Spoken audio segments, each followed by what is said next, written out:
চলুন ফিরে যাই আমাদের আজকের অতিথি নজরুল সঙ্গীত শিল্পী মুন্নি কাদেরের কাছে। আপু, শুরুতেই বলছিলাম আপনার সাথে আড্ডা হবে, আপনার পথ চলা নিয়ে অনেক কিছু আমাদের জানার আছে।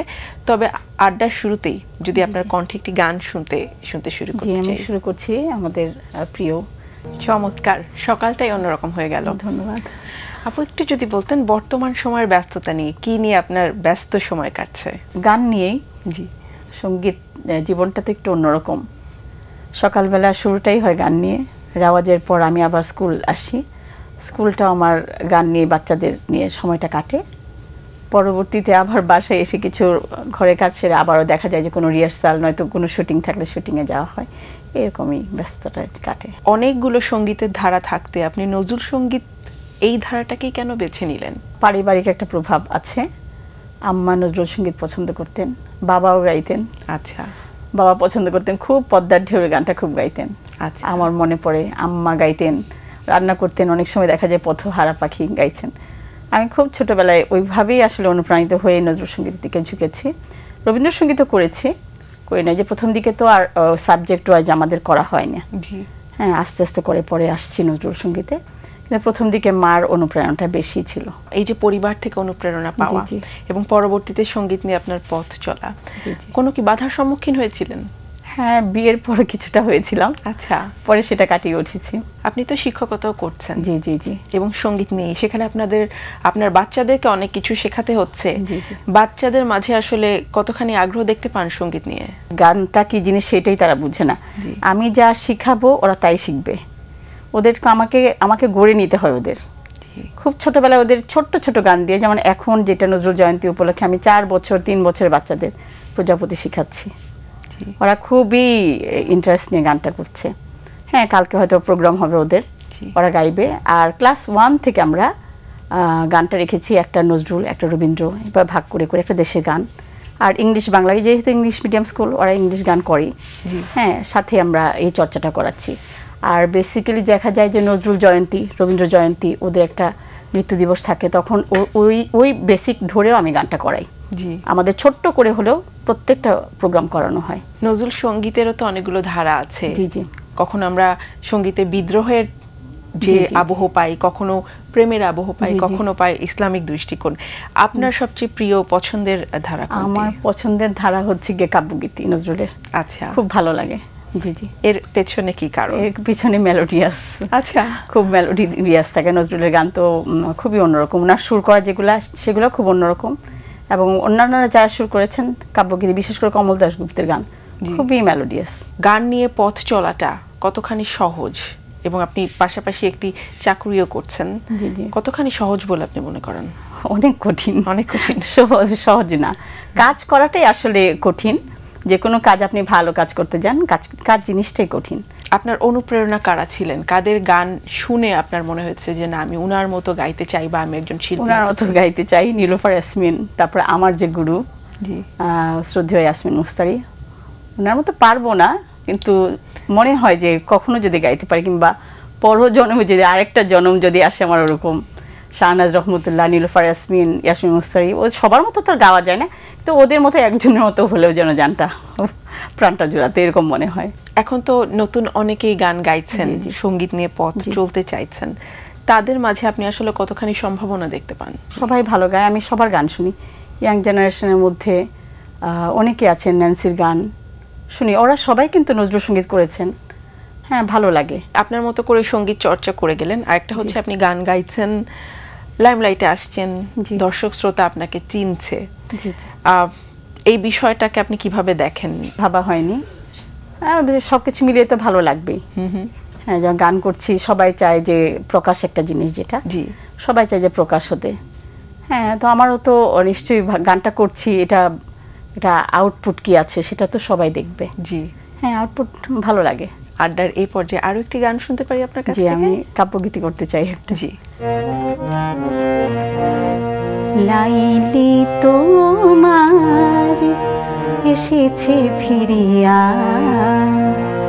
মজনু গো আখি খোলো,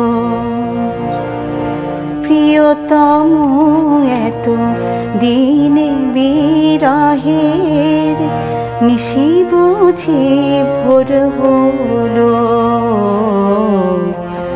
মজনু গো আখি খোলো, লাইলি তোমার এসেছে ফিরিয়া, মজনু গো আখি খোলো।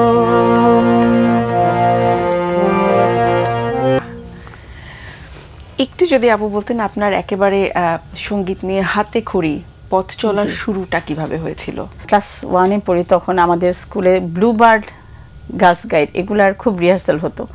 ওই সময়টাতে আমার সেই সুযোগটা, যার ব্লুবার্ড ছিল একদম ছোট থাকতে যারা করে, ক্লাস 1 to 5, 6 থেকে ছিল গার্লস গাইড, কিন্তু আমি সেই সুযোগটা থেকে বঞ্চিত ছিলাম। আচ্ছা, তখন থেকে আমার মাইন্ডে ছিল আমি গানটা শিখবো। হ্যাঁ, তখন আমি আমার বাবাকে বললাম আমি গান করতে চাই। তখন বাবা বললো যে আমার ভাই বোনরা সব, আমি তো মফস্বলে বড় হয়েছি, ওনারা কেউ ছিলেন না ওখানটায়। আচ্ছা, আমার ইমিডিয়েট বড় ভাই ছিলেন, আর বাকি সব রাজশাহীতে ইউনিভার্সিটিতে পড়তো, আর বড় 2 বোন ঢাকায় ছিল। বলো তোমাকে কে নিয়ে যাবে, কে নিয়ে আসবে? হ্যাঁ, মফস্বল শহরে বাবা মারা ছোট বাচ্চাদের আসলে ছেড়ে দিতে চায় না। তখন ক্লাস 3-তে ওঠার পর আমার বড় বোনকে আমি তখন বড় পাকে বললাম, তখন তো ফোনের খুব একটা প্রচলন ছিল না। হ্যাঁ, ফোন করাটা একটা দুঃসহ ব্যাপার ছিল, যে সাহসিক ব্যাপার যে বাবা ফোনকে ধরেছে। হ্যাঁ, তো বড় বোনকে বললাম, বলার পরে বললো যে আমি আসি, তারপরে এসে করবো। তো বড় বোনই বাবাকে রাজি করালেন, শিল্পকলায় ভর্তি হলাম।